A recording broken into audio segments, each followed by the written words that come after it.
Under the sun that burned mercilessly above Millfield's dusty street, the auctioneer's voice cracked like a whip against the silence. "Sold to the gentleman in the back for 15 cents. The gavel fell, echoing like a gunshot. The crowd laughed, sharp, brittle laughter that scraped against the ribs of the young woman on the block. Clara's wrists, bound by coarse rope, trembled slightly, but her eyes did not lower. She stared at the endless horizon beyond the jeering faces, her chin lifted as if daring the sky itself to witness what had become of her.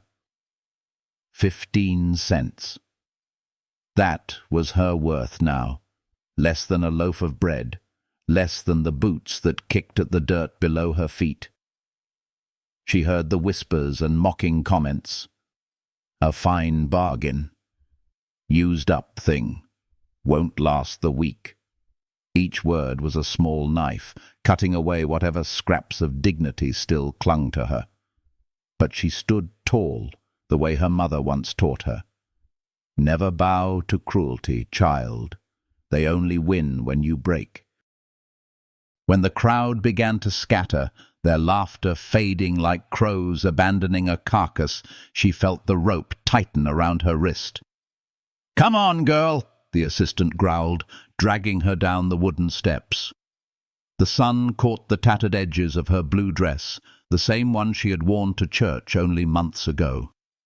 Back then, she had a father, a home, and the soft hum of the piano that used to fill the evenings. Now all she had was dust and bruises. But when she looked up, expecting the familiar leer of another man with greed in his eyes, she saw someone different. He was taller than the others, shoulders broad beneath a worn leather coat, silver glinting through his dark hair. His eyes were not cruel, they were tired, and for one impossible moment she thought she saw pity there. "Mom." His voice was quiet, almost reverent, as he tipped his hat. Not ownership, not mockery, just a man greeting another human being. The assistant sneered, pressing the rope into the stranger's hand. "She's all yours. Enjoy your bargain." The man said nothing, only looked at Clara for a long heartbeat. That silence unnerved her more than any threat. She wanted to look away, but couldn't. Something about him felt like a memory she'd forgotten, a gentle shadow in the middle of all her storms. "What's your name?" he asked at last. "Clara," she whispered. "I'm Jonas," he said. "You hungry, Clara?" The question was so simple, so human, it nearly shattered her. Hunger had become part of her bones, her breathing, her every thought. No one had asked her that in weeks, not as a kindness anyway. She nodded, unable to speak. He gestured toward a modest wagon hitched to 2 horses. "Come on then, we've got a long way to ride." As they moved away from the auction block, the town's laughter echoed behind them. "Fool," someone said.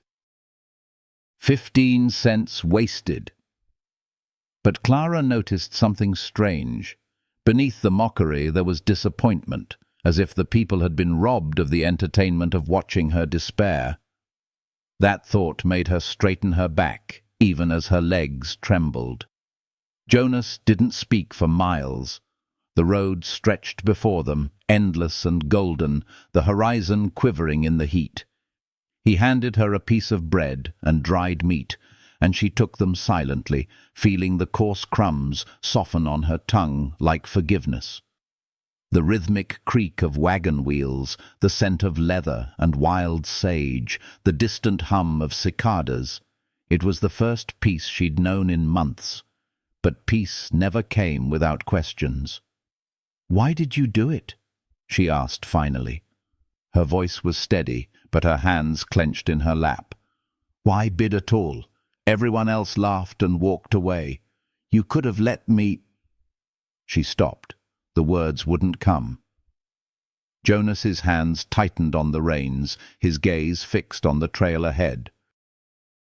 "Didn't seem right," he said. That was all. No sermon, no grand explanation, just a quiet truth. Clara frowned. Men didn't spend money, even a few cents, unless they expected something. "What do you want from me?" she asked, almost spitting the words, tired of being a transaction in someone else's story. Jonas turned his head just enough for her to see his face. "I want you to have a choice," he said simply. "When we reach my ranch, you can stay and work for fair wages, or I'll help you get wherever you're trying to go. It's your decision." She blinked, unsure if she'd heard correctly. Nobody gave choices to women like her. "You're lying." "No, ma'am, not about this." She wanted to laugh at the absurdity, but something in his eyes stopped her. They were steady, unflinching, but not cold. There was sorrow there, a deep kind that had learned the cost of silence. When the wagon hit a bump, the small silver locket under her dress shifted against her skin. Her mother's voice echoed faintly in her mind. "You'll know the good ones by how they see you, not how they touch you." Jonas didn't touch her. He didn't even look at her much after that, but she felt his quiet decency fill the space between them, soft as a prayer, the kind that heals without promising salvation. The prairie rolled out like an ocean of gold. Clara watched it with eyes that had forgotten beauty. The wind whispered through the dry grass, brushing against her skin like the first breath of a new beginning. And yet, she couldn't silence the storm within her. Why me? Why now? She stole a glance at Jonas. His profile was carved in sunlight and dust, his expression unreadable. A man shaped by loss, carrying ghosts she could almost see. The more she looked, the more she realized he wasn't her rescuer. He was another survivor. And perhaps that was why he'd stopped for her. Two broken things, trying to rebuild something that made sense. They rode until the sky turned into a river of crimson and gold. The sun melted behind the horizon, and the air grew cool, scented with rain that hadn't fallen yet. Jonas stopped the horses near a shallow creek, letting them drink. Clara stepped down from the wagon, her legs stiff, her heart restless.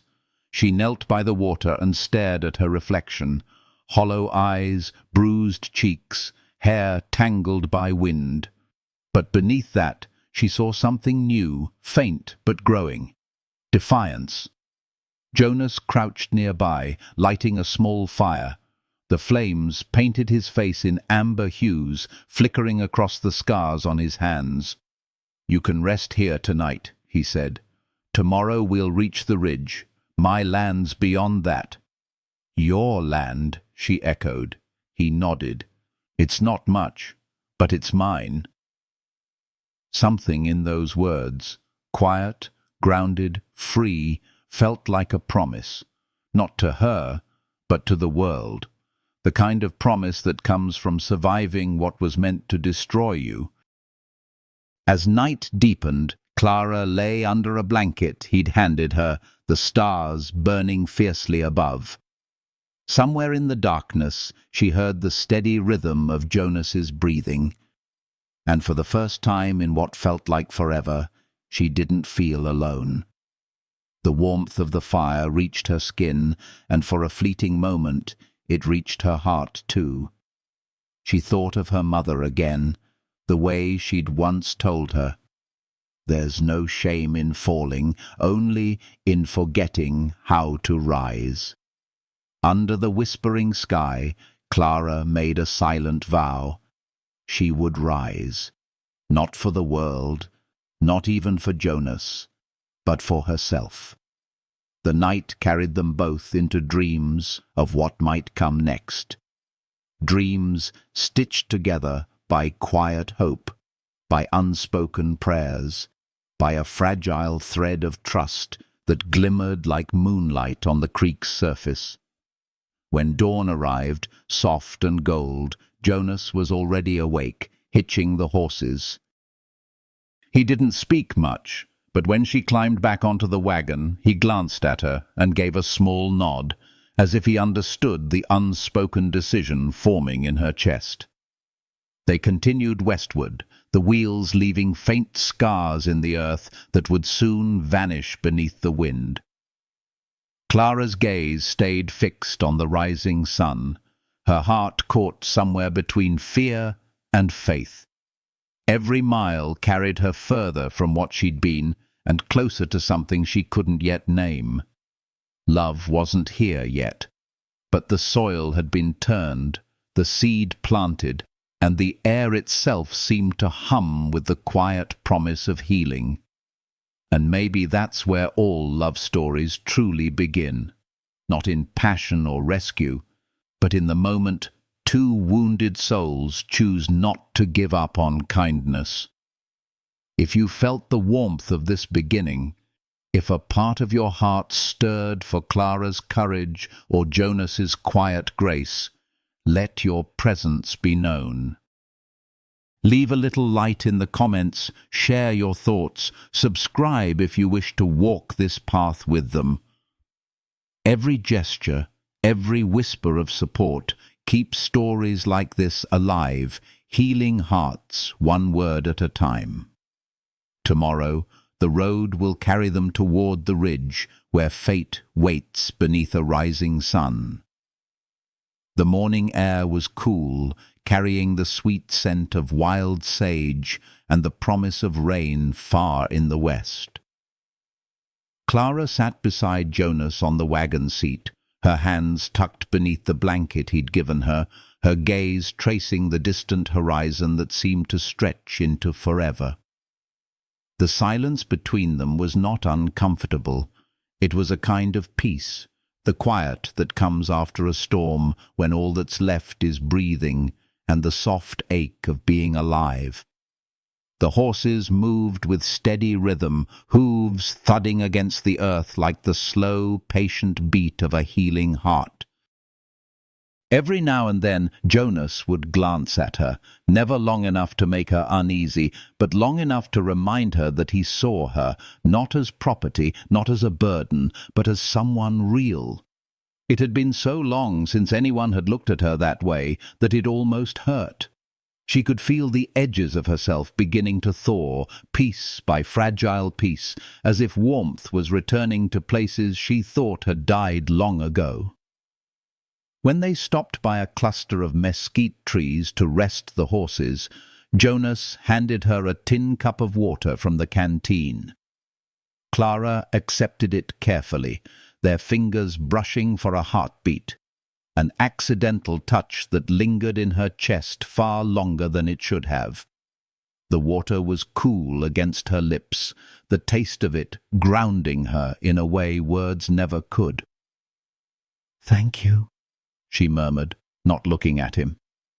He only nodded, eyes focused on tightening the reins. His hands were rough, scarred from years of labor, yet there was something gentle in the way he moved, like a man who knew the value of careful things. The world around them felt impossibly wide, and yet the air between them seemed to pulse with something small and intimate, something unspoken but unmistakably alive. Clara wanted to ask more, where he came from, why he carried that sadness in his eyes, but the words stayed tangled on her tongue. She wasn't ready yet. Not for trust, not for hope. Those were luxuries, and she'd been stripped of both too many times to reach for them carelessly. Jonas broke the silence instead. "You'll need new clothes when we reach the ranch. I'll see what can be done." She almost laughed at the absurd kindness of it.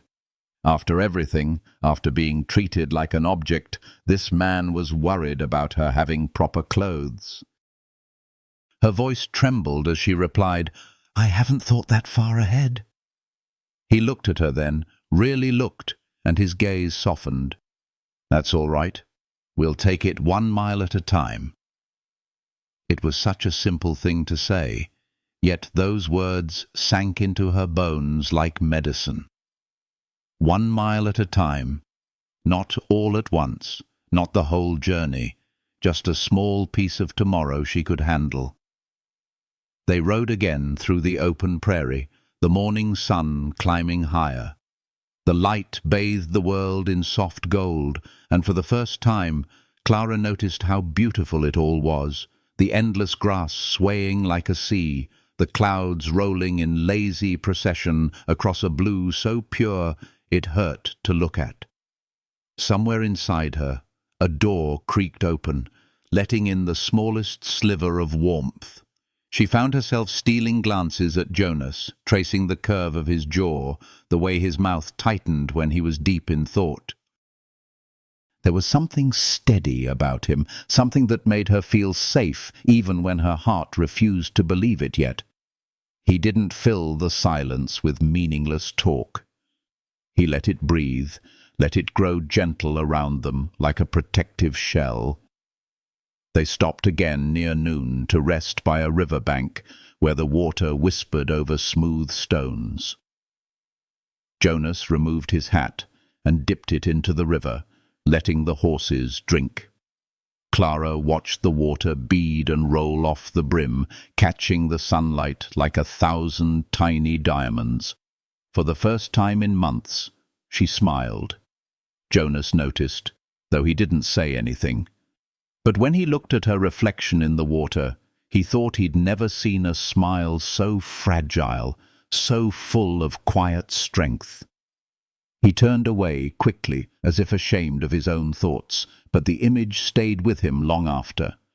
They shared dried meat and biscuits, sitting side by side beneath the shade of a willow tree that leaned gracefully toward the river. A soft wind played with Clara's hair, carrying the faint scent of wildflowers and dust. She brushed a strand from her cheek, and Jonas's eyes followed the motion before he looked away again, pretending to be busy with the horses. When she spoke, her voice was softer than the wind. "You said I'll have a choice. You meant that?" "I did." She studied him for a long moment. "People don't usually give without expecting something back." "I'm not people," he said quietly, still focused on the horses. Then, almost as an afterthought, "And I've had enough of seeing good folks broken because no one stepped in when they could have." There it was again, that note of sorrow, the kind that ran deep. She could hear the unspoken story in his voice, and part of her wanted to reach for it, to understand the pain that shaped him. But instead she said, "Your sister." Jonas froze, just for a moment, before giving a small nod. She was 50. Bank took the land, auctioned everything, livestock, tools, her included. I was 17 and couldn't raise enough money to bid. His voice grew low, rough. I watched strangers lead her away. Clara's heart clenched. There was no comfort she could offer that would undo that memory, but she whispered, "I'm sorry." He shook his head. "It's not your sorrow to carry, but maybe saving you was, I don't know, maybe it was something I owed her, or maybe it was just the right thing to do." The way he said it, without heroism, without pride, moved her more than any speech could. This wasn't a man looking for redemption in grand gestures.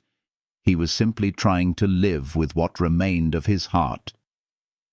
The wind shifted, bringing the sound of distant thunder. Jonas glanced up at the darkening clouds. "Storm's coming. We'd better move." By the time the rain found them, it wasn't cruel. It was gentle, steady, washing the dust from Clara's skin and cooling the heat of the long road. She lifted her face to the sky and let it touch her, eyes closed, lips parted. It felt like the earth itself was blessing her survival. Jonas pulled the wagon under the shelter of a rocky outcrop. "You all right?" he asked over the patter of rain. She laughed softly, the sound surprising even her. "I've never felt more alive." He smiled faintly, that rare expression she'd begun to crave, like sunlight breaking through cloud. "Good. Maybe we're both still alive after all." As the rain eased, Clara leaned back against the side of the wagon, watching the sky fade from grey to silver to the soft hues of evening. The air smelled of wet earth and renewal, and something inside her loosened completely. The pain didn't disappear, but it began to make sense. Every scar, every ache, was proof she had survived. Jonas tended to the horses in silence, and she found herself watching him again, the way his coat clung to his shoulders, the careful patience in his movements. He didn't know it, but he was teaching her what safety looked like, what quiet strength could feel like. When he finally sat near her, drying his hands with a cloth, the firelight between them glowed like a heartbeat. "You should sleep," he said gently. "Tomorrow's road will be long." "I don't think I can," she admitted. "Every time I close my eyes, I see everything." Jonas nodded slowly. "Then don't force it. Just breathe. Sometimes that's enough." She did. In and out, slow and steady. His voice, low and calm, became part of the rhythm of the rain dripping from the rocks. For a long time, neither of them spoke. But something passed between them then, a quiet understanding that neither of them would ever be alone again, even if they didn't yet have the words for what that meant. The night deepened. The fire cracked softly, sparks drifting upward like tiny stars trying to return home. Clara felt the warmth of the blanket around her shoulders, the warmth of his presence beside her, and a kind of serenity she hadn't known since childhood. When she finally drifted to sleep, she dreamed of light spilling through an open door, of laughter that didn't hurt, of hands that built instead of breaking. And when she woke, dawn was spilling over the horizon in shades of rose and gold, painting the world as if to remind her that even the scars of the earth could be beautiful in morning light. Jonas was already awake, feeding the horses. She watched him for a moment, the way the sunlight caught in his hair, turning silver into flame. She didn't say it aloud, but gratitude bloomed in her chest like something sacred. When he looked up and met her eyes, she smiled, soft, quiet, real. He smiled back. And in that brief exchange, the road ahead didn't feel so long anymore. The prairie called to them again, whispering of second chances, of healing yet to come. The storm had passed, but its memory lingered in the scent of rain and the warmth of the rising sun. And as the wagon wheels began to turn once more, the world seemed to exhale with them. Two souls moving forward, 1 mile at a time, towards something they didn't yet understand, but already belonged to. The sun climbed higher that morning, a soft amber warmth spilling over the prairie grass that shimmered like waves of gold. Clara sat quietly in the wagon, her eyes tracing the endless horizon where the earth kissed the sky in a tender, pale blue embrace. Every mile they travelled seemed to peel away another layer of the darkness that had clung to her heart. The ache was still there, deep and familiar, but something new was growing beneath it. A quiet, uncertain peace. Healing didn't come in thunder. It came in slow breaths and gentle mornings like this. Jonas drove in silence, one hand steady on the reins, the other resting loosely on his thigh.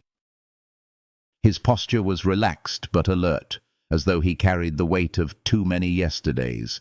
Clara had learned to read small details, the way his jaw tightened when he thought too long, the faint flicker in his eyes when her laughter, rare as it was, caught him by surprise. He was a man who had lost much, but still moved through the world with a kind of grace that felt rare, almost holy. A light breeze carried the scent of wild flowers, mingling with the faint musk of horses and leather.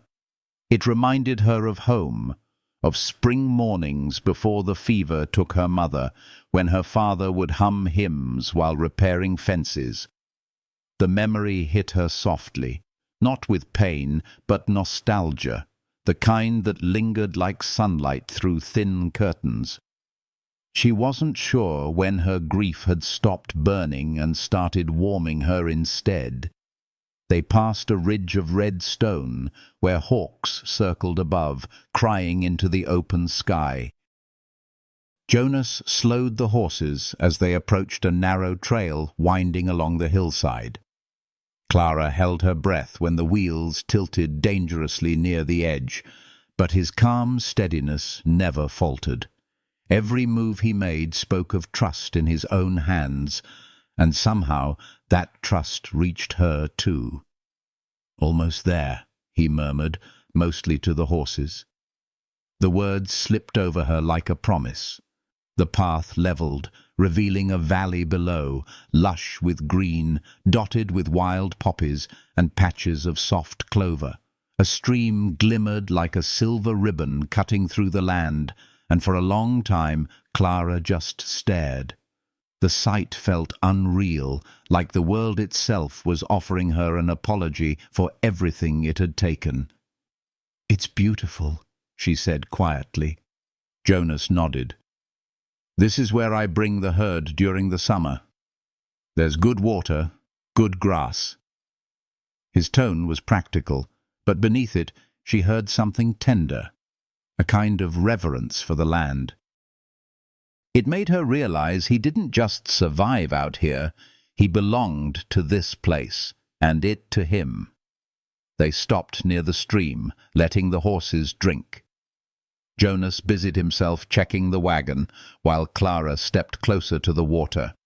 She knelt, cupping her hands and letting the coolness wash over her palms. For a long moment she just watched the ripples shift in the sunlight.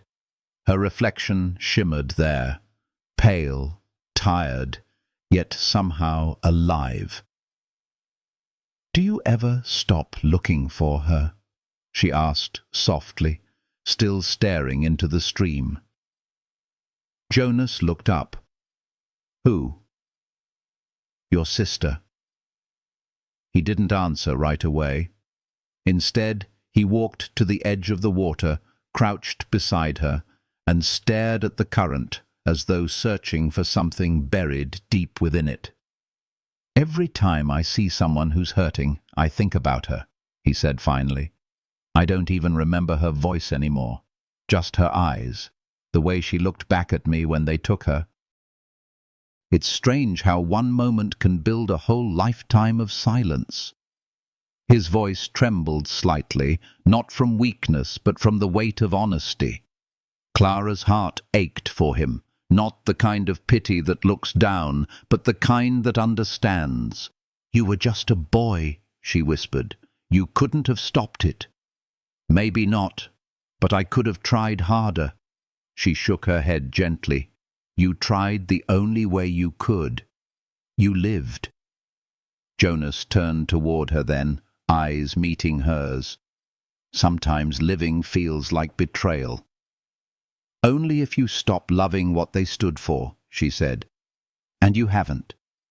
You've been looking ever since." He exhaled slowly, and in that moment the tension in his shoulders seemed to ease, as if her words had reached some hidden corner of him that needed to be forgiven. The wind picked up, rustling the grass, carrying with it a faint whisper that sounded like rain in the distance. The world felt suspended, as though it was holding its breath for them.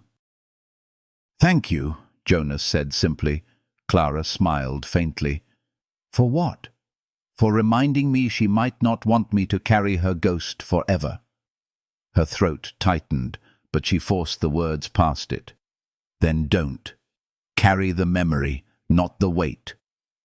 Jonas looked at her a long time, as if trying to memorize the shape of her kindness. He wanted to speak, to tell her that her presence felt like light finding cracks in walls he'd built too high.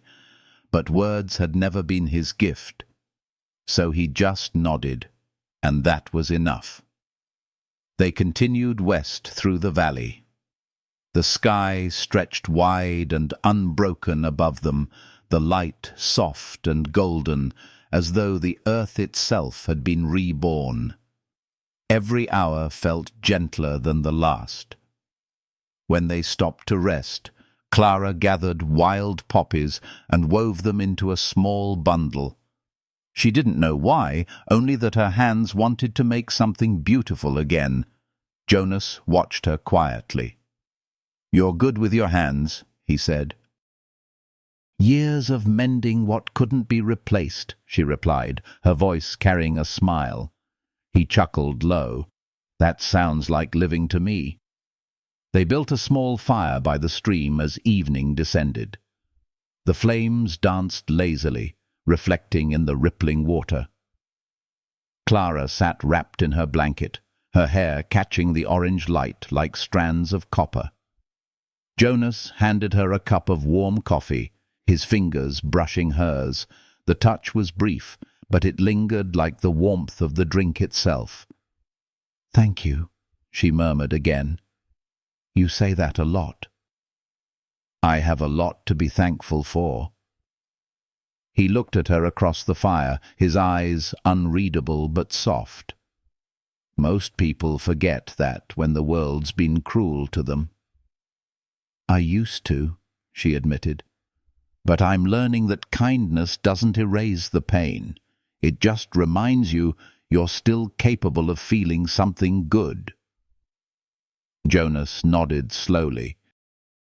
"That's what healing is, I suppose." The silence that followed was not empty. It was full of small things: the crackle of fire, the rustle of grass, the quiet rhythm of two hearts learning how to trust the world again. Later that night, when the stars spread across the sky like 1,000 silent witnesses, Clara found herself staring upward, wondering if Jonas's sister could see him now. If she'd know he'd become the kind of man who offered freedom where others gave chains. And then she realized something that made her heart swell. Maybe that's what love was.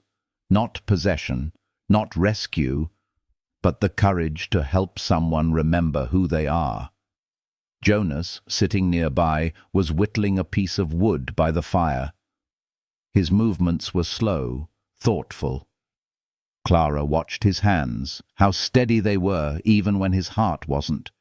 She wanted to say something, to thank him for seeing her as more than a ghost of what she'd lost, but the words stayed in her chest. Instead, she whispered a quiet prayer, not to God, not even to her mother, but to the stars themselves. Let this peace stay. Let him heal too. The night air cooled, the fire burned lower, and soon the sound of the stream became their lullaby. When she finally drifted into sleep, she dreamed not of fear or running, but of home, a place that didn't yet exist, but somehow she knew she was on her way to finding it. At dawn, when the light spilled gently across the valley, Jonas stirred from where he'd been keeping watch. He saw her still sleeping, her hair spread like dark silk against the blanket, her face soft, unguarded. For the first time in years, he felt something stir in him that wasn't pain. It wasn't desire either. It was something deeper, quieter. Hope. He looked away quickly, ashamed of the warmth rising in his chest. She had her own healing to do. So did he. But as the first birds began to sing, he realized maybe that was the point. They didn't have to be whole to walk beside each other. They only had to keep going, one sunrise at a time. When Clara woke, she found a small wooden charm beside her, a hawk carved with delicate care. Jonas pretended to busy himself with the horses, avoiding her gaze. But she smiled, running her fingers along the smooth edges of the carving. It wasn't just a gift. It was a piece of his story, quietly offered to hers. She tied it to the silver chain of her mother's locket, letting the two tokens rest together over her heart. Past and present, loss and rebirth, all bound by the fragile thread of something that was beginning to look a lot like love. As they set off again, the road seemed less lonely.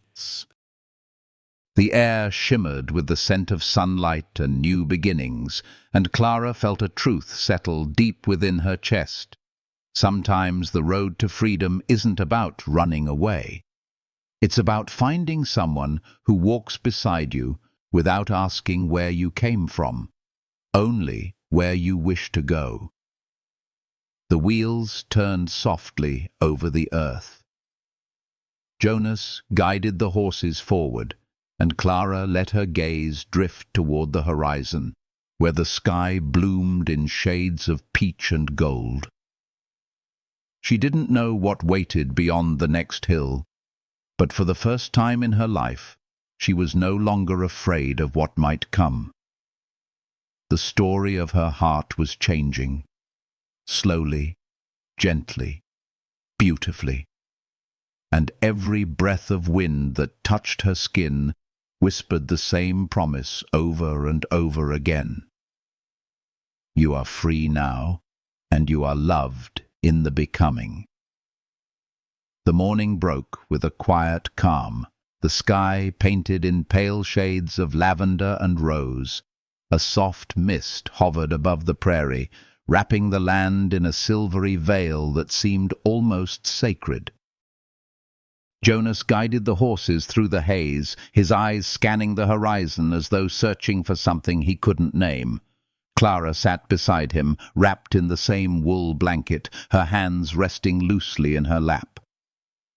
The world felt suspended, caught between night and day, between what was and what might be. For a while, neither spoke.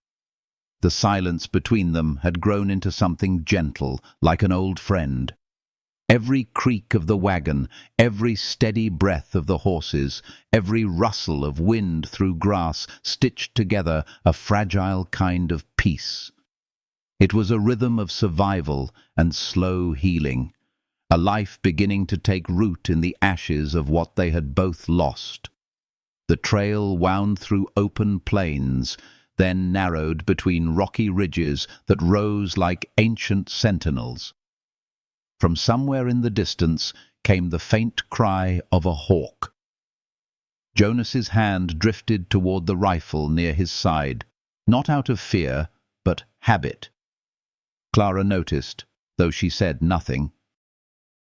There was a kind of trust growing between them now, unspoken but strong.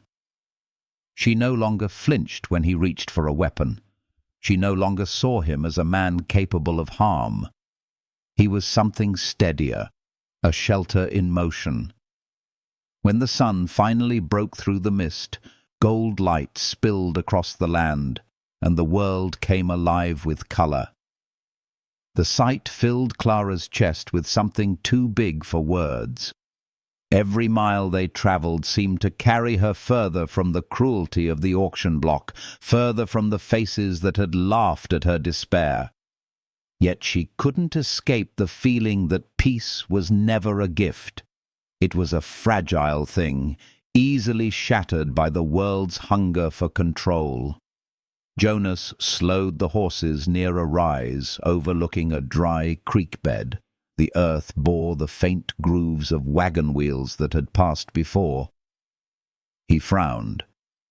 Tracks, he muttered, mostly to himself. Fresh. Clara followed his gaze. The marks cut across their path, heading in the same direction they were going. "Do you think it's trouble?" she asked quietly. "Could be travellers," he said, though his tone didn't sound convinced. He studied the tracks a moment longer, then flicked the reins. "Let's keep moving. Best not to linger in the open." The unease that crept into his voice settled in her chest like a shadow. But she didn't press. She knew better than to question a man who'd lived by instinct and silence for most of his life. They continued westward, the air growing warmer, the light sharper. Hours passed beneath the endless sky until the faint drumming of hooves broke through the hum of the wind. Clara turned sharply, her pulse quickening. Far behind them, a cloud of dust rose on the horizon. Jonas saw it too. His entire body stilled. "Get down," he said calmly, his voice steady but firm. Clara didn't hesitate.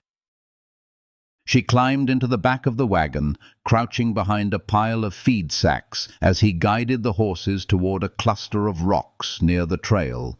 The wagon slowed, the sound of the approaching riders growing louder, thunder rolling over dry earth.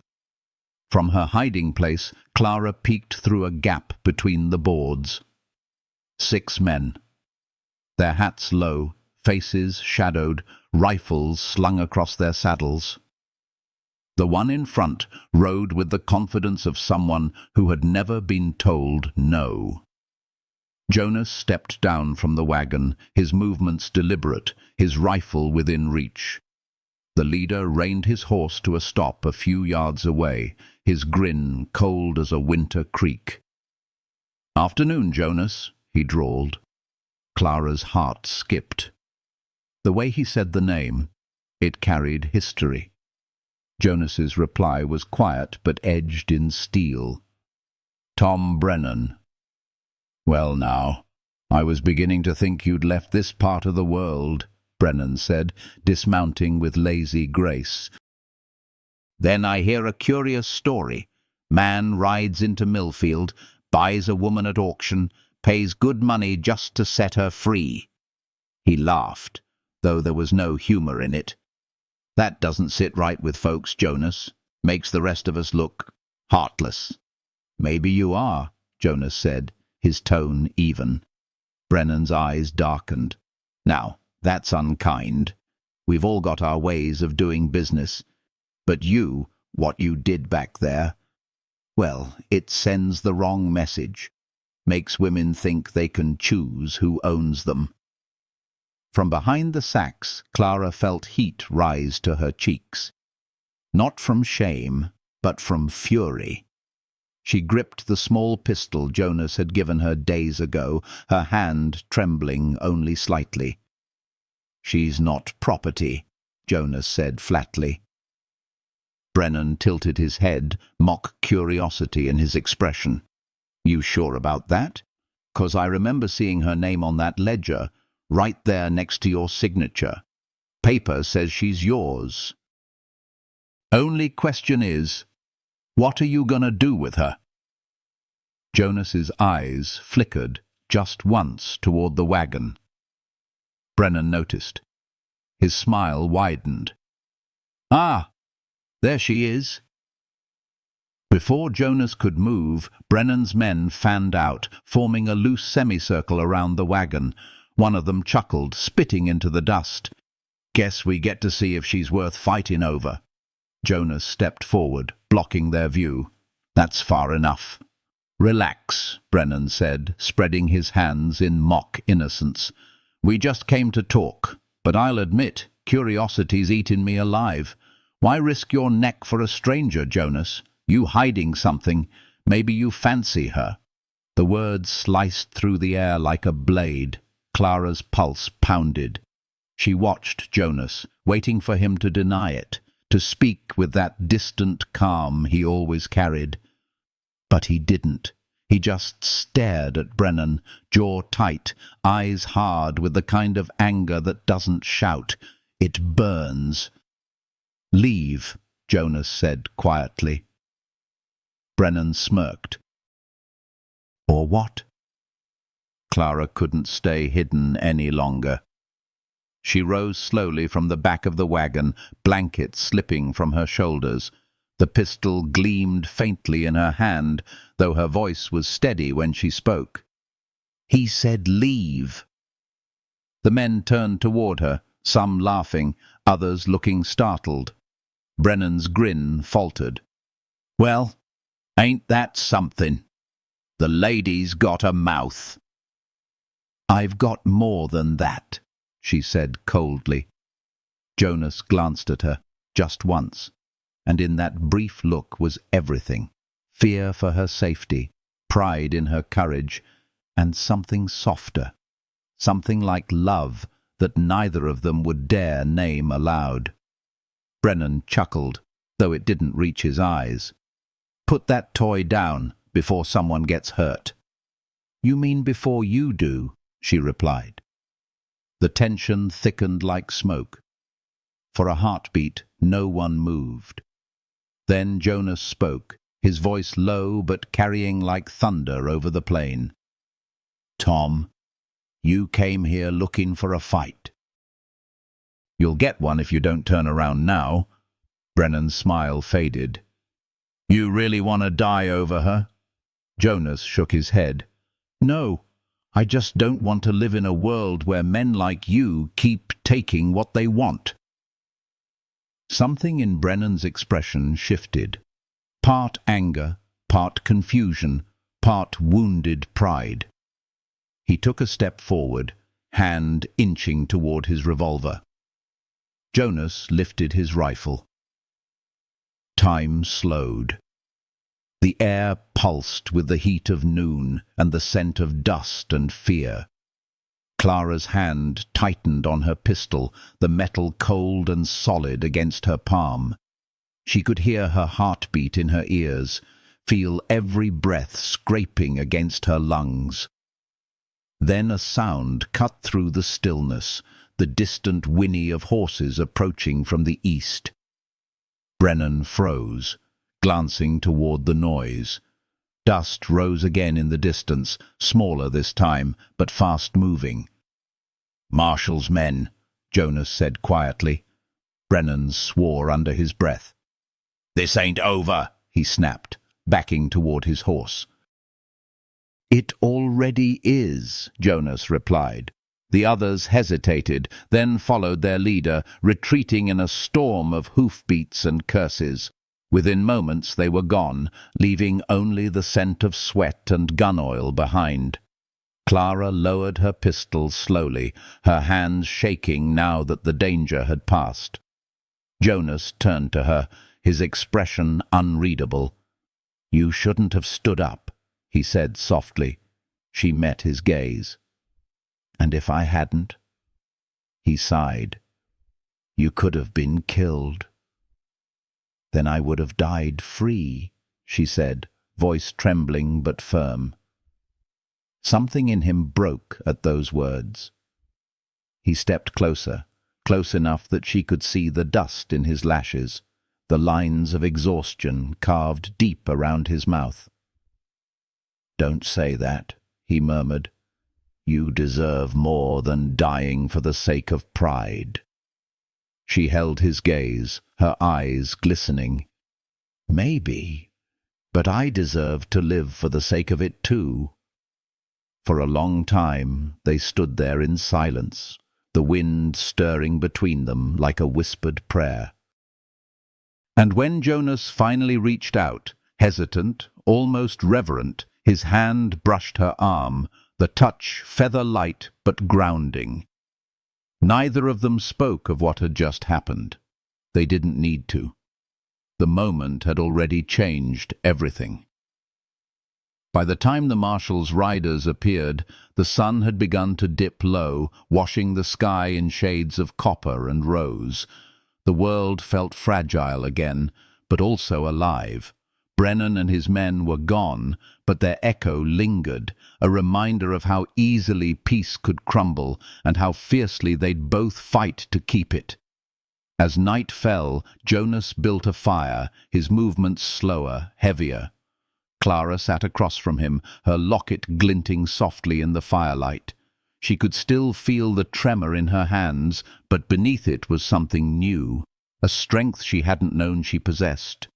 When she looked at Jonas, she saw it in him too, the quiet bravery of a man who had decided that goodness was worth defending, even when it hurt. The stars came out one by one, scattering like blessings across the dark. Clara leaned back, breathing in the night air, the scent of smoke and sage and safety. Somewhere in the distance, wolves howled, a lonely, haunting song. Yet she didn't feel afraid. Not anymore. The fear had been replaced by something far gentler, something that grew each time she looked at him. It wasn't love yet, not fully. But it was the beginning of it, the kind of love that heals instead of burns, that grows not from rescue, but from the courage to stand together when the world turns cruel. The night deepened around them, and as the fire crackled softly, Clara realized that for the first time in her life, she was exactly where she was meant to be. The morning after the standoff was drenched in stillness. The prairie stretched out before them, endless and serene, as though the earth itself had decided to rest after holding its breath all night. Dew clung to the tall grass, glimmering like tiny diamonds under the first pale gold light. Clara sat by the dying embers of the fire, wrapped in the same blanket that smelled faintly of smoke and wild sage. Her fingers traced the chain around her neck, the silver locket and the tiny wooden hawk carved by Jonas, two pieces of her story that no longer felt like remnants of different worlds, but threads of the same beginning. Jonas was quiet as he packed the wagon, his movements slow, deliberate. The tension that had gripped him the night before seemed to have eased, though his eyes still carried the weight of unspoken thoughts. Clara watched him, noticing small things, the way he touched the horses' necks as he murmured soft words of reassurance, the steady rhythm of his hands as he tied the ropes, the quiet strength in his posture. He wasn't a man of many words, but everything he did seemed to hold meaning. When he finally looked up, their eyes met across the flickering light of dawn. Something passed between them, soft, like breath, like the space between words before confession. Neither of them smiled, yet both felt the faint pull of something deeper, something neither dared to name. "We'll reach the ridge by noon," Jonas said. His voice was low, steady. Clara nodded. "And after?" "We'll head south. My land's a few miles beyond." The way he said "my land" made her chest ache in a way that surprised her. It wasn't envy, it was longing.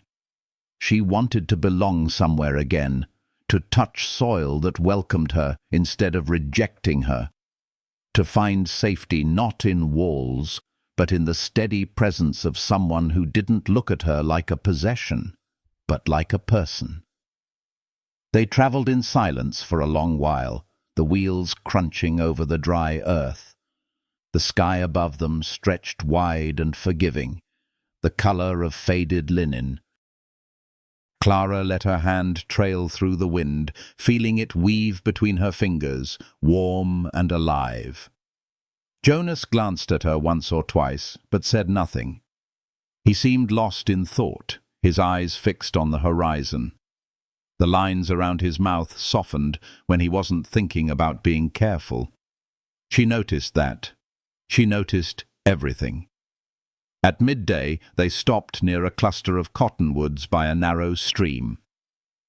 Jonas unhitched the horses to graze while Clara filled the water skins. The sun was high, but the trees offered enough shade to turn the place into a quiet sanctuary. Clara knelt by the water, the coolness of it soothing her skin.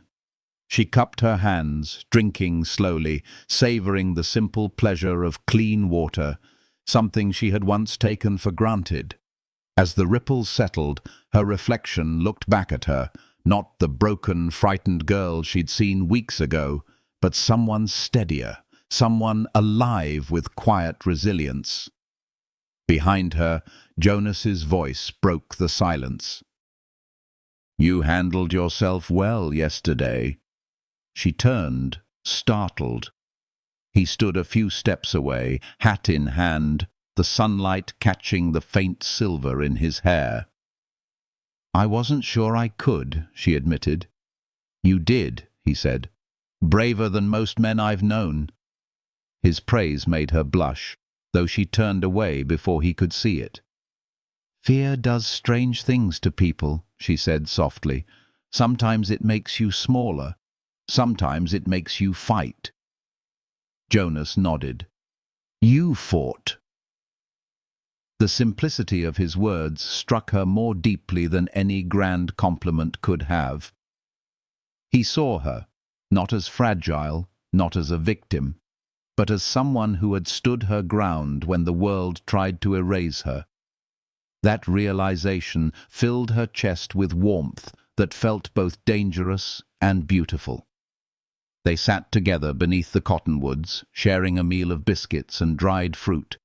The breeze played gently through the branches, carrying with it the murmur of the stream. Time slowed in that soft light, stretching into something almost timeless. "I don't know how to thank you," Clara said after a long silence. "Not just for buying me, for everything since." Jonas looked at her, the corner of his mouth lifting slightly. "You don't owe me thanks, Clara."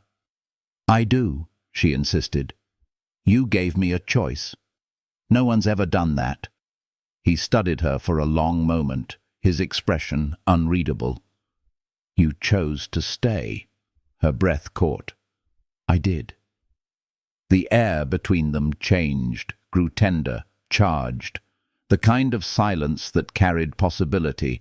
She wanted to say something, but words felt too fragile for what pressed against her heart. So she looked away, focusing on the play of sunlight through the leaves. Jonas's voice came softer now.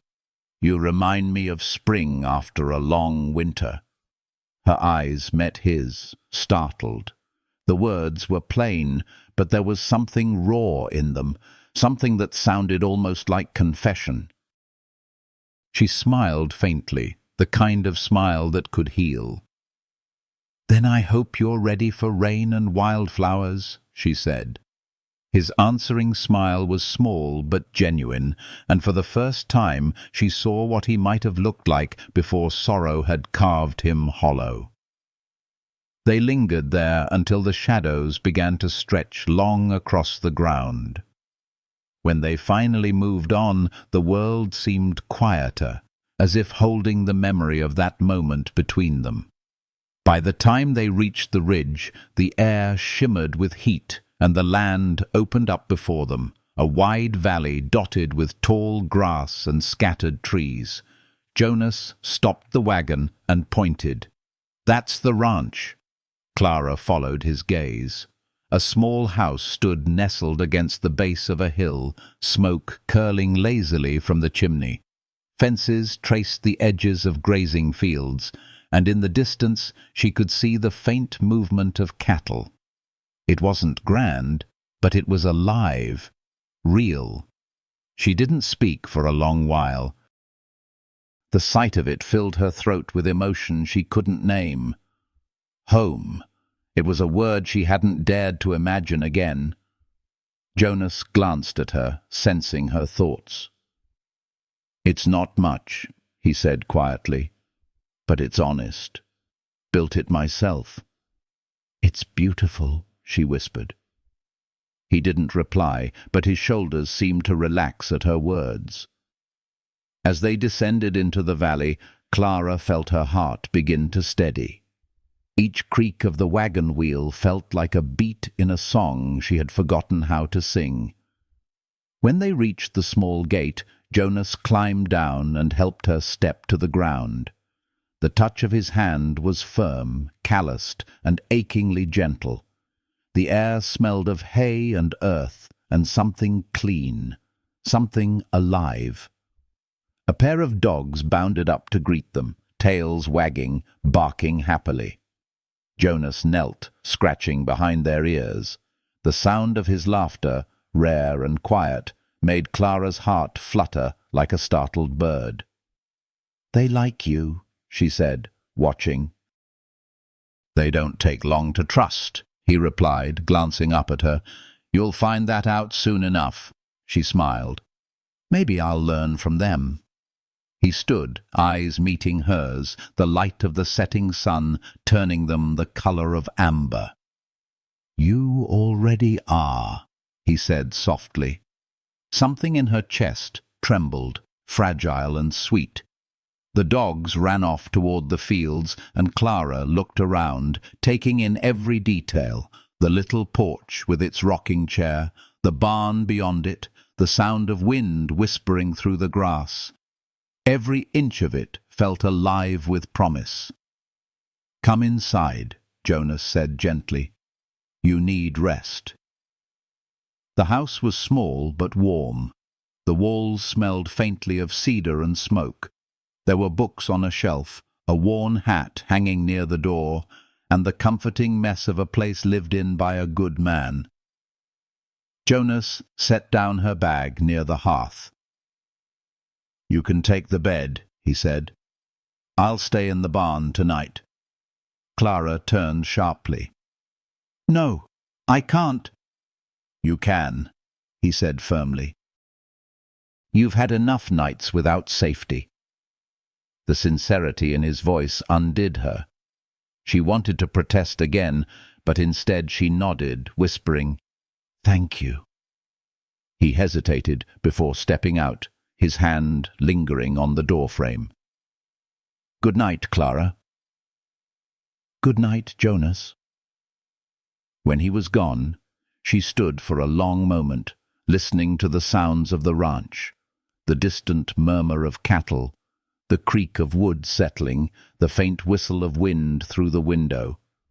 Then she lay down on the bed, the soft scent of soap and sun on the sheets wrapping around her like comfort itself. For the first time in months she slept deeply. No nightmares, no memories of chains or laughter or fear. Only warmth, steady as a heartbeat, steady as the man outside beneath the stars. And somewhere between waking and dreaming, she realized she no longer felt like something broken. She was not a rescued thing. She was part of a story that was still being written, one where love would come not as a fire that burned, but as a dawn that healed. Outside, Jonas sat on the steps, watching the moon rise over his land. The dogs lay beside him, their breathing slow and content. He thought of the woman sleeping inside, of the courage she carried, of the way her eyes caught the light like something divine. He didn't know what tomorrow would bring, what storms or trials might still lie ahead, but for the first time in years the ache inside him felt quiet, not gone, but soothed, like a wound beginning to knit under gentle hands. The night wind brushed against his face, carrying the faint scent of wildflowers and rain. He closed his eyes, letting it wash over him, and whispered into the stillness, "Maybe this time it's enough." And in the silence that followed, the world seemed to answer, softly, tenderly, yes. The first morning at the ranch felt like waking inside a dream too fragile to touch. The sunlight slid gently through the thin curtains, scattering golden dust across the wooden floor. Clara lay still for a moment, eyes half open, breathing in the quiet rhythm of the place, the soft lowing of cattle far off, the creak of wood in the walls, the faint smell of coffee drifting from outside. She had forgotten what it meant to wake without fear, to open her eyes to peace instead of noise or pain. She rose slowly, her bare feet finding the coolness of the planks. The dress she wore was faded but clean. Jonas had left it folded neatly on the chair beside her bed, along with a note written in a hand that was firm but hesitant. "Coffee's on the stove. I'll be at the East Field if you need anything." Simple words, but they warmed her more than the sunlight ever could. She found the coffee pot still warm, a small mercy that made her smile. Pouring herself a cup, she stepped outside. The porch creaked beneath her weight, and the morning opened wide around her, rolling grass that shimmered silver in the dew, fences lined with wildflowers, and beyond that, a horizon painted in colors so tender it made her chest ache. Jonas was by the pasture, his shirt-sleeves rolled, his hat tilted back, moving with that quiet precision she had come to recognize. Every gesture he made was deliberate, shaped by years of repetition. He worked not to conquer the land, but to live with it. And something about that gentleness made him seem larger, like he carried part of the sky inside him. Clara watched for a while before walking down the path toward him. The earth was soft from the night's rain, her shoes collecting traces of mud. When he turned and saw her, he smiled. Not the guarded smile she'd first known, but something freer, lighter. "Morning," he said. "Morning," she replied. "You start work before the sun does?" He shrugged. "The land doesn't wait." There was no complaint in his voice, only acceptance. She admired that. It felt like grace. He showed her around the ranch that day, the barn where the hay smelled of summer, the small stable with 2 horses that lifted their heads to greet her, the chicken coop, the orchard beyond the fence where early peaches blushed faintly against green leaves. Every corner held traces of care, tools polished smooth with use, fences mended by steady hands, a life built slowly, honestly. When they stopped near the stream that ran along the property's edge, Clara knelt by the water, trailing her fingers through the current. "It's beautiful here," she said softly. "Peaceful." Jonas leaned against a nearby tree, watching her. "Took me a long time to make it that way." She glanced up at him. "Did you ever think of leaving?" "Once," he admitted, "when everything fell apart. Thought if I kept moving, the past couldn't follow." "But land has a way of keeping you still long enough to hear what you've been running from." Clara smiled faintly. "And did you?" He looked at the horizon, his expression distant. "Eventually." She understood without needing him to explain. The silence between them was no longer heavy. It was full of understanding, a language of shared survival. As the day wore on, Clara helped him mend a section of the fence. Her hands were clumsy at first, but Jonas guided her patiently. When the hammer slipped and grazed her knuckles, he reached for her hand without thinking. His fingers brushed the bruise, rough skin meeting soft, and time seemed to pause. The warmth of his touch travelled through her like a pulse. "Does it hurt?" he asked. "No," she said quickly, but the word came out as a whisper. He didn't move away. His thumb traced the edge of the bruise, gentle as a prayer, before he finally let her go. The afternoon passed in slow rhythms, the hum of insects, the rustle of wind in the grass, the occasional laughter that surprised them both when it slipped out unguarded. For the first time in what felt like forever, the hours weren't measured in survival, but in moments. When the sun began to dip, painting the world in amber, they sat on the porch, sharing supper, bread, roasted vegetables, and milk still cool from the morning. The dogs lay at their feet, content. The horses grazed quietly beyond the fence, and the day folded itself into a kind of peace that made Clara's heart ache with gratitude. She turned her gaze toward Jonas. The glow of sunset softened the hard lines of his face, making him look almost young again. "You built all this alone?" she asked. "Mostly," he said. "Some of the neighbors helped at the start, but it's been quiet for years. Too quiet, maybe." Clara looked out at the fields. "It doesn't feel empty." He followed her eyes, his voice low. "It doesn't now." The words hung between them, simple and unadorned, but they carried a truth neither dared to speak louder. Clara felt it settle deep inside her, that fragile beginning of belonging. When night came, Jonas lit the lanterns. The golden light spilled through the open door, mingling with the silver of the moon outside. They lingered on the porch, both reluctant to end the day. Clara tilted her head back, watching the stars emerge one by one. "My mother used to say each star was a soul that remembered how to shine, even after it was broken." Jonas smiled quietly. "Sounds like something she'd pass on to you."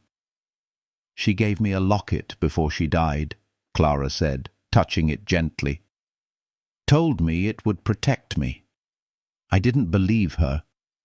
But maybe she meant it would remind me who I am when the world tries to make me forget." He studied her face, the firelight dancing in her eyes. "You remember now?" "I think I'm learning to." He nodded slowly. "That's enough." They sat in silence after that, the kind that heals rather than weighs. The night air was cool, brushing against their skin like a blessing. Somewhere nearby, a coyote called, and the sound echoed softly across the valley, lonely yet beautiful. Clara glanced at Jonas. "You ever think your sister might still be out there?" He hesitated, then said, "Sometimes. Not the way I knew her, maybe, but somewhere. The world's wide enough for hope." She smiled.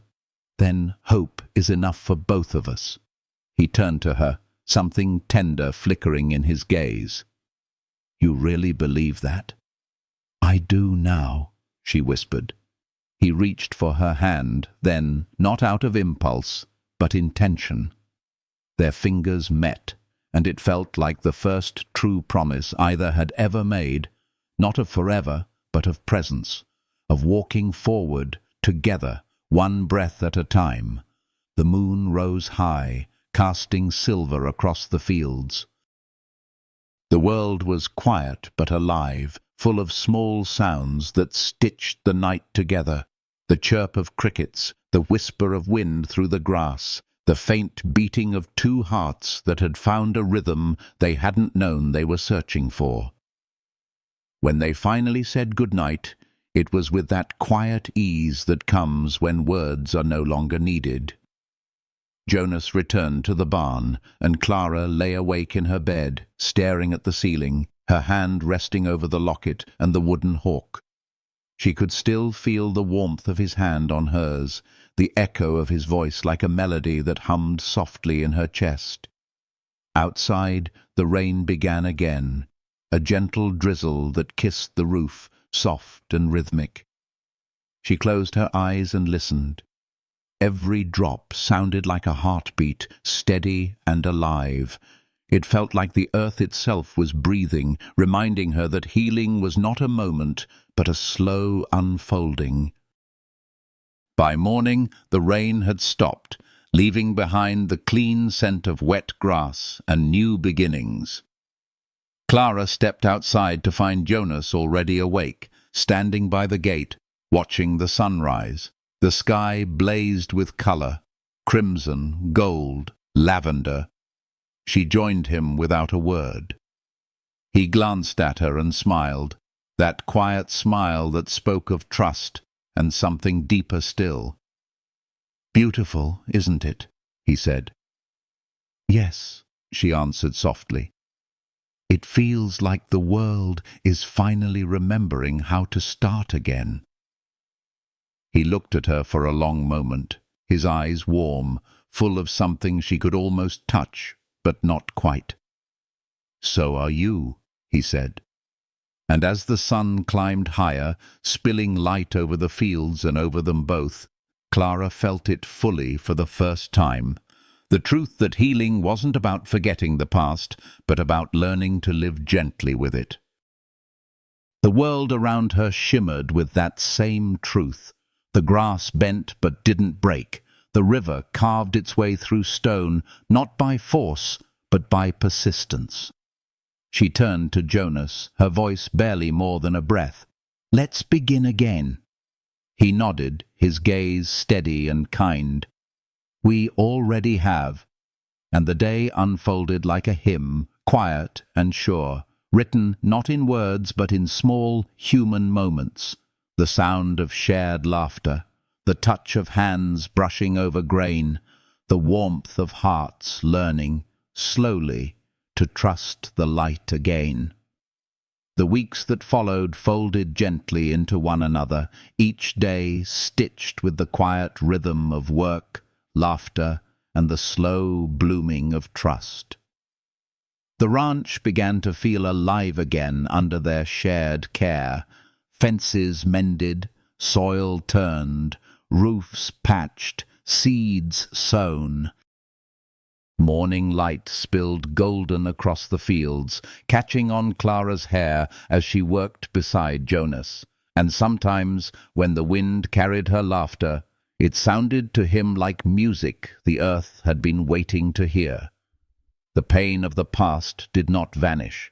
It softened, like scars under healing hands. Each sunrise became a small promise, each sunset a quiet prayer that tomorrow would be gentle. There were still shadows, memories that sometimes clawed their way back. But Clara had learned to breathe through them, to remind herself that she was no longer bound by fear. Jonas had given her safety, but more than that, he had given her a space to rediscover herself. One evening, when the air shimmered with the warmth of early summer, Clara stood in the field, watching the sun dip low. The sky burned with color, rose, amber, and violet, and the scent of lilac drifted through the air. She closed her eyes and listened to the sounds that had become the music of her days, the rustle of grass, the distant call of a hawk, the rhythmic clink of Jonas working in the barn. It all felt like home. He joined her soon after, wiping his hands on a rag, the sleeves of his shirt rolled up, forearms dusted with hay and earth. "You've been quiet," he said softly. "I was listening," she replied. "To what?" "The peace." He smiled faintly, the kind that started in his eyes. "You hear it too, then?" She turned to him, her expression open and calm. "It's everywhere now." They stood side by side, the wind moving through the tall grass like an invisible tide. For a long moment, neither spoke, and yet everything important was being said in the silence. The kind of silence that only existed between two people who had already shared every kind of pain and still chosen to stay. Later, as dusk deepened, they sat on the porch. The stars began to appear, one by one, scattered across the indigo sky. Clara leaned back, her head resting lightly against the wooden post. "I used to wish on stars," she said, "but after a while I stopped believing they listened." Jonas looked up at the night, his voice low.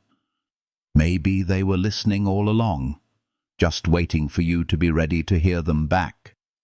She smiled at that, her gaze drifting to the locket at her chest. "Maybe."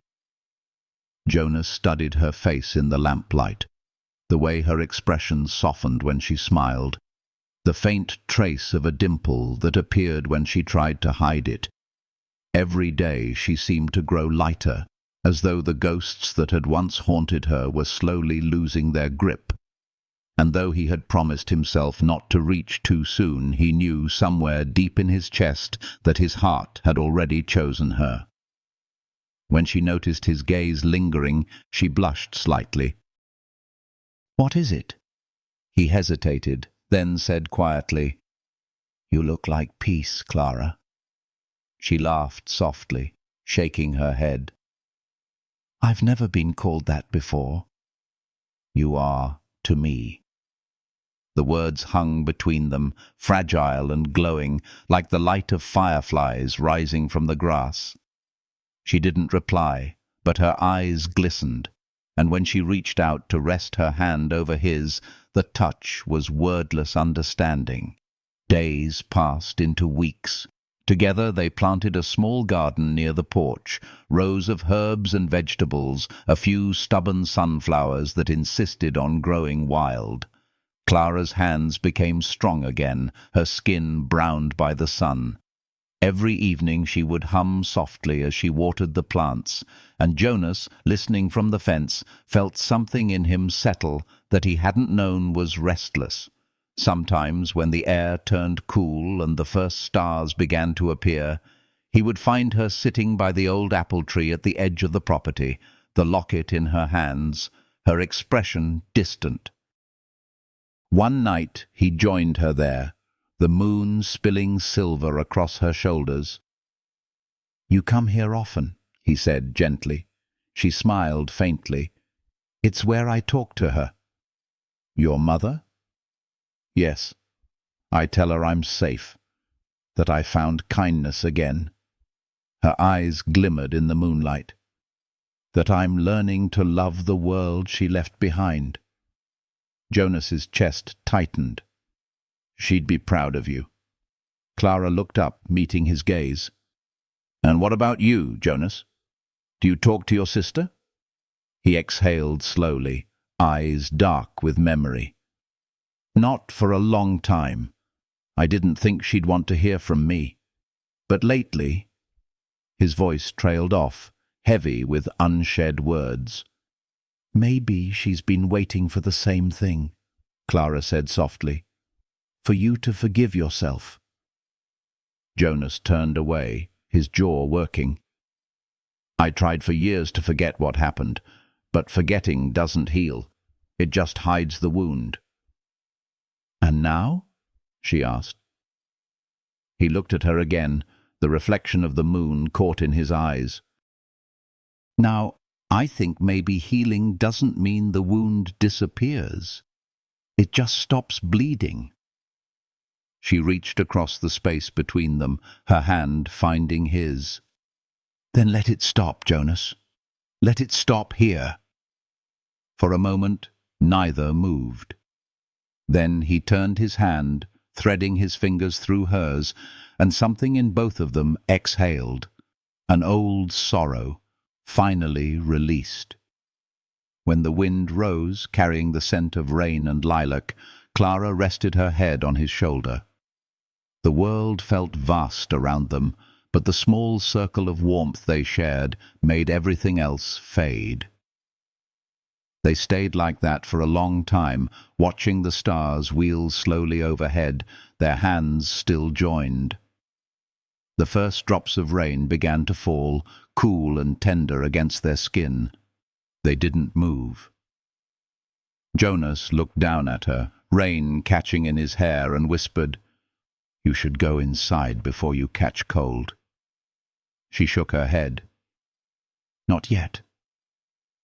The rain thickened, falling harder, the sound soft and rhythmic against the leaves. They both laughed quietly as it soaked them through, the laughter not wild but full of life, like two people who had forgotten what it was to be unafraid of joy. When they finally ran back to the porch, dripping and breathless, Clara turned to him, her hair clinging to her face. Jonas reached out instinctively, brushing the strands away. The moment stretched, and in that fragile heartbeat the space between them disappeared. He kissed her, not fiercely, not desperate, but with the tenderness of someone who had waited too long to remember how to touch gently.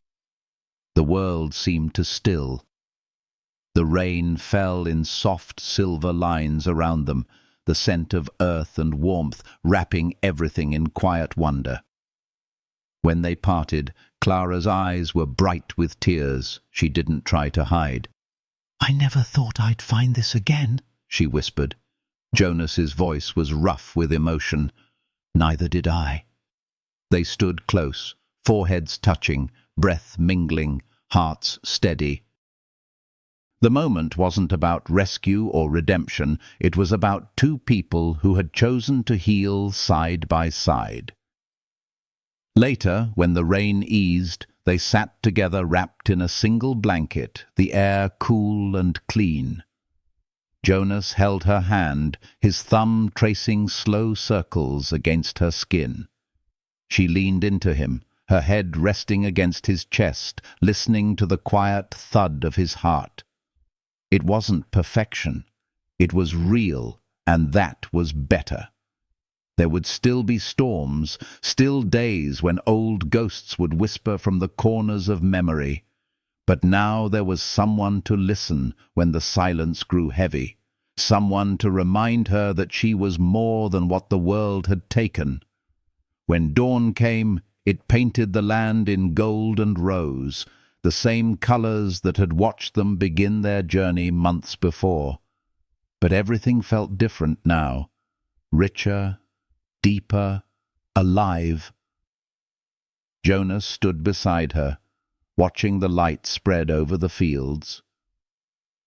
"It's strange," he said quietly.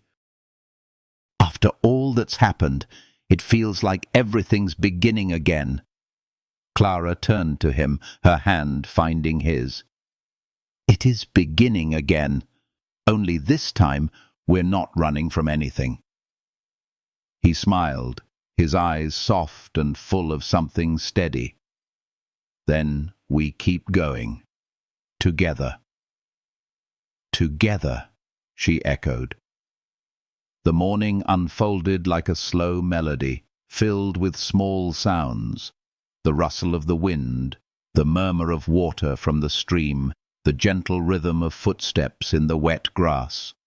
It was the song of life returning, of love taking root in the soil of two weary hearts.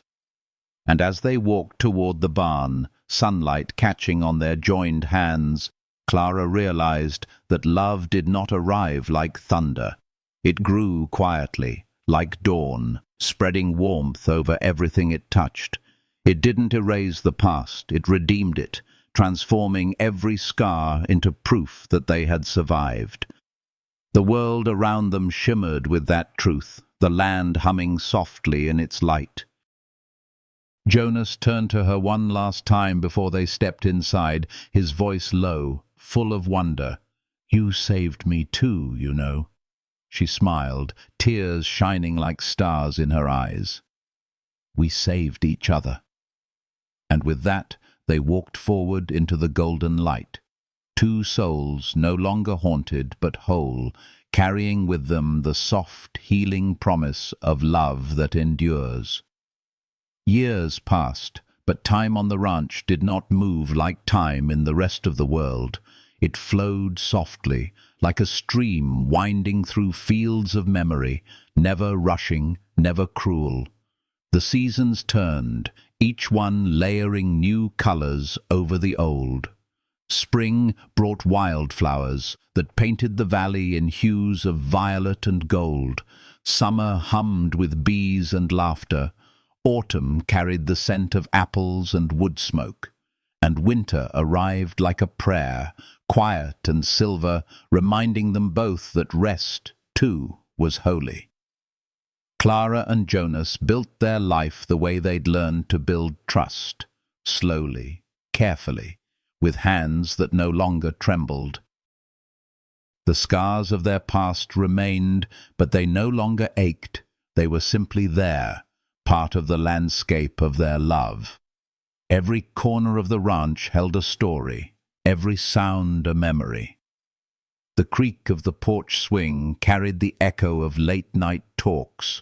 The whisper of the wind in the trees remembered the soft rhythm of shared laughter, and the scent of baking bread spoke of mornings that began with warmth instead of fear.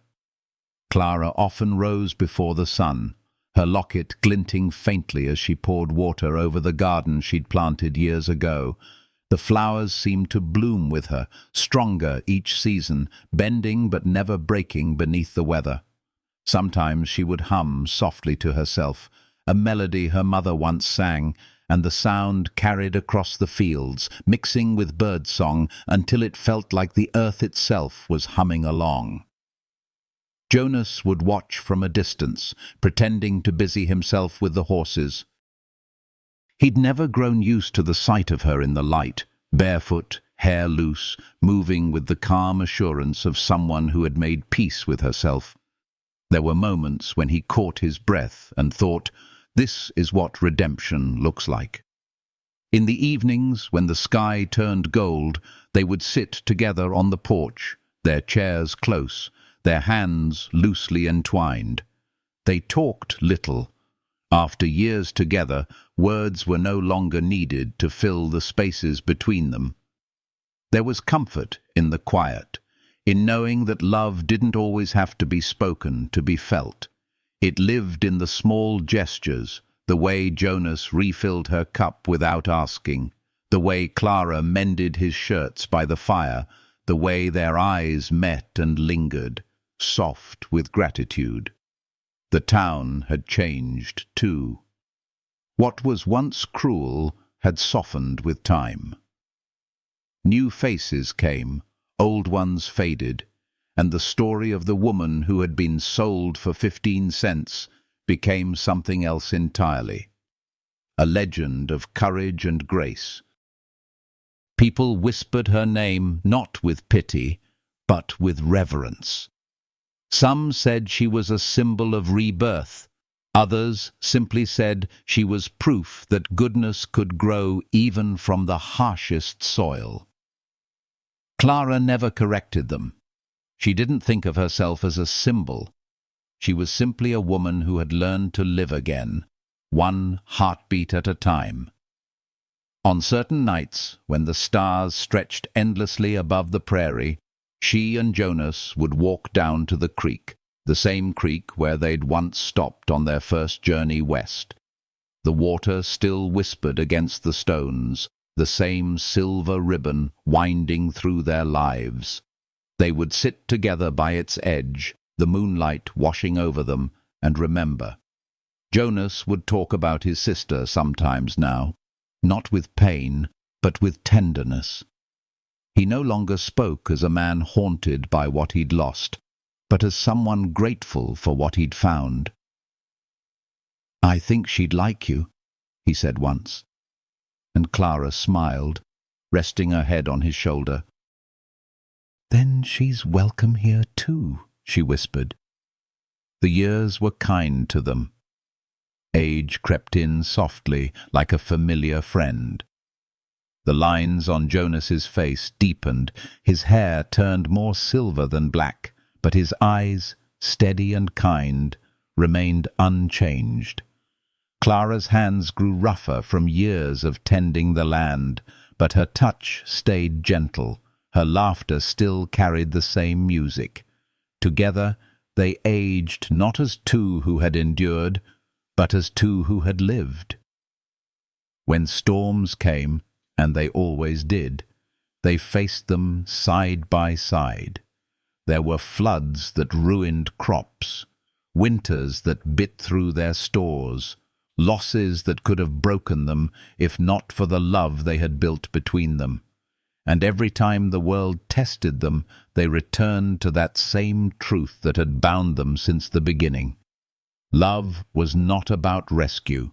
It was about choice, about standing beside someone even when the wind howled and the darkness tried to return. One summer evening, the air heavy with the scent of rain, Clara sat at her writing desk near the window. The horizon glowed with the last light of day, and the sound of distant thunder rolled gently through the valley.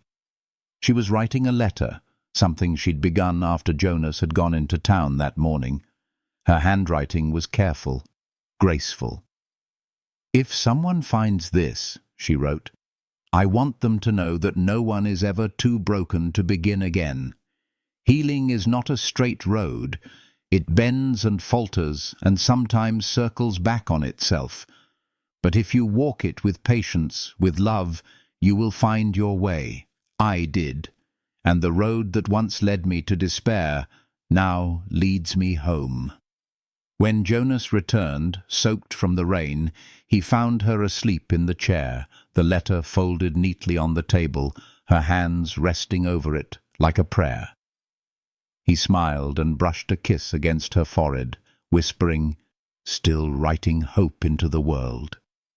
She stirred and smiled without opening her eyes. "Always," she murmured. Outside the rain fell steady and kind. The world smelled of renewal. The next morning the sky cleared, and sunlight spilled golden across the land. Jonas brought her coffee, and together they watched the sunrise. Clara leaned against him, her fingers tracing the rim of her cup. "Do you ever think about how it started?" she asked. He nodded. "Every day." "And if you could go back?" "I'd raise my hand again," he said softly. "Every time." Tears gathered in her eyes, but they were not sad ones. "Then I'd look up and see you," she whispered, "and know that even in the darkest places, there's always someone brave enough to believe." The day moved gently after that. They walked the fields, checked the fences, fed the animals. The rhythm of their lives continued, simple, pure, full of quiet miracles. And when evening came, the sky turned the same deep crimson it had the day they'd met. Jonas lit the lantern on the porch, and Clara leaned into him, her voice barely more than a sigh. "We made it," she said. He looked down at her, his arm wrapping around her shoulders. "We did." And in that moment, the world felt whole again. The sun dipped behind the ridge, painting the ranch in gold. Fireflies began to rise from the grass, their small lights drifting through the dusk like scattered blessings. The house glowed warmly behind them, the garden swaying in the breeze. Everything they had built, every scar, every laugh, every quiet choice to keep going, shone softly under the night's embrace. Clara closed her eyes and breathed in the scent of earth and home, the sound of Jonas's steady breathing beside her. Peace was not something she had found. It was something she had created, one heartbeat at a time. Years later, after both their names had faded from the town's memory, people still spoke of the ranch in whispers. They said that if you stood by the porch at dusk, you could still hear laughter on the wind, soft as a hymn, like two souls who had found each other across the ruins of the world and never let go. The story of the girl sold for 15 cents, and the man who raised his hand was no longer about pity or debt.